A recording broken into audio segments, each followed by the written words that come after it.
Hello everyone, breaking headline parody story report entertainment show. Dr. Conrad Murray, Micheal Jackson's doctor, is making my show today. He was charged by the United States government with giving him a fatal dose of propofol sleeping medicine, and he died. And they've charged the wrong man. I can prove it. It was a white man that killed Micheal Jackson, and I'm focusing to unleash this in my parody show, entertainment show. Before I go any further, I want to tell you my disclaimer. Some of the names have been changed to protect the innocent and the guilty, and some of the pictures have been changed to protect the innocent and the guilty. And everything in my parody story entertainment show is a parody. That means don't take anything I say seriously, don't take anything I say personal, don't try anything I say at home. If you do, check with your attorney first, and then still don't do it. I'm a professional. No amateur should ever try anything I say. If you disagree with my disclaimer, get yourself off my channel immediately. I don't want you to hear a thing I got to say. Okay, let's go back to Dr. Conrad Murray. He is as innocent as they come. Now, what I know of what happened to him is a paramedic was called to his home, and I've interviewed paramedics before, and they have told me that it was a white paramedic that went to Micheal Jackson's home. I've seen them when they was bringing the ambulance into the hospital, and these white paramedics seem like they're kind of goofy people. They can't make the grade of a doctor. They're kind of crazy, goofy people, and they teach them to ask the patient some questions. Like, they went to Micheal Jackson's home and they said, "Micheal Jackson, I'm a paramedic. Need to ask you some simple questions, and I need you to respond to my questions." And Micheal Jackson had taken a bunch of sleeping pills. He had nodded off.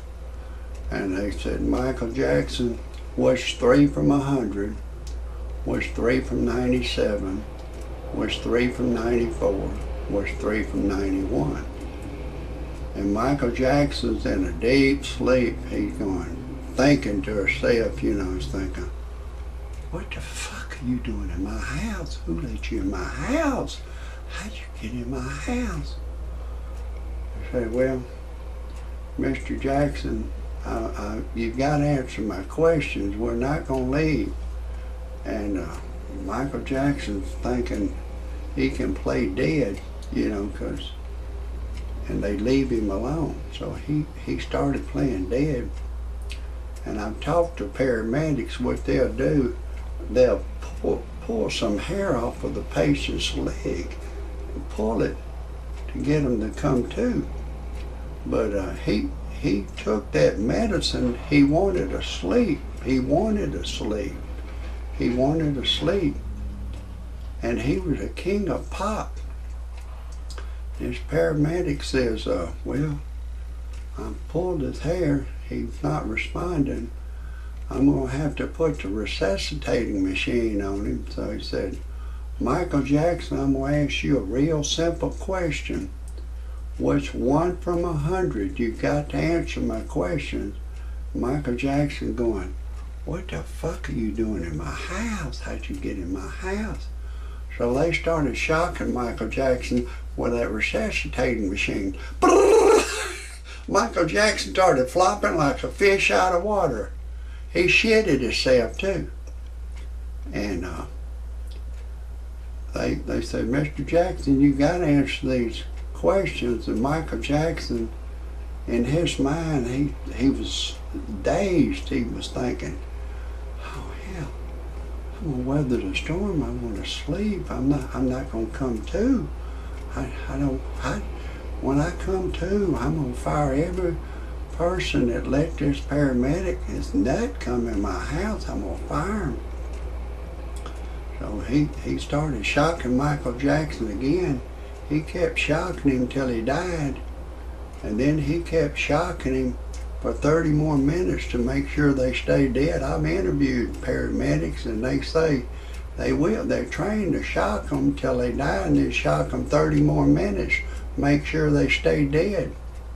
So I advise, if it's not too late, the defense to subpoena those paramedics. If there's two of them, put them in different rooms and ask them questions. There's a white man that murdered Micheal Jackson. It was those goddamn white paramedics. It wasn't Dr. Conrad Murray. He's as innocent as they come. And you can take that to the bank. But anyways, I want to tell you a little bit about who I am. I'm Rodney Dangerfield's cousin. I put on shows, I put on entertainment shows. You know my cousin, he was the greatest entertainer of his time, and I'm a Dangerfield. So anytime you see any one of my shows, it's going to be the greatest show you have ever seen in your life. I've got the Dangerfield blood in me. I don't get no respect. I went to buy me a pack of cigarettes. I'm 63 years old now, and a bitch boy was behind the counter. He carded me for ID. I said, hey pal, I'm 63 years old. Bitch boy carded me. I said, I'm gonna go get me a 6-pack of beer. Another bitch boy was behind the counter. He carded me. I said, hey pal, I'm 63 years old. Then I went to a family restaurant to get me my meal, and I went to pay for it. Another bitch boy was charging me full price. I said, hey pal, I want my senior citizens discount.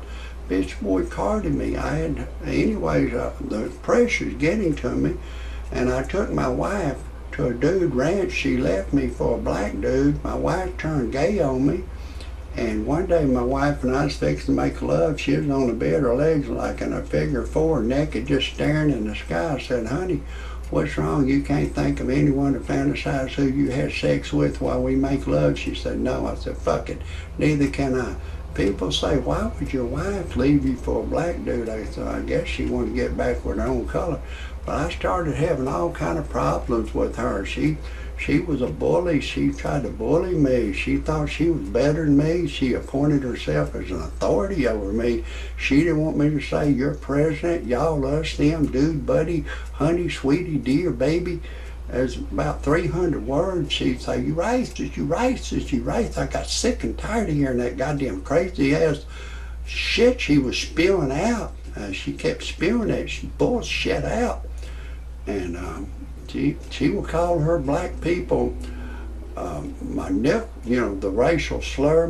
I use the word nickel. She would say, my nickel, my nickel, my nickel. She would go to bed saying, my nickel, my nickel, my nickel. And she would call her black people shit dog, dog shit.